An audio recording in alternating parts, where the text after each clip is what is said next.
posture is more the norm than the exception, especially here in Portugal, in Europe, in Ireland, US, UK.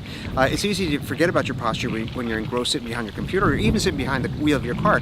Yet slowly but surely, if you don't take steps to lengthen and strengthen your spine, your shoulders will begin to round forward, you'll hunch, you'll get this complacent rounded shoulder position, and you will not be able to stand tall as you once did, and you look much older before your time. It breaks down your core muscles. So here's a few quick tips you could do right now at your office or anywhere if nobody's paying attention to counteract the effects of this. Number one is a yoga stretch, such as the Warrior One or the Triangle, which helps stretch out your shoulders, it works your hip flexors, and it lifts up your chest for better posture. Number two, one of the biggest independent factors for poor posture is sitting for extended periods of time. So you want to get up as much as you can, and the key thing is to get up at least every 15 minutes. That equates to about 35 times a day. And remember, just the mere action of just getting up and getting back down helps reboot the computer. But if you really want to up your game, try doing maybe a squat or a lunge.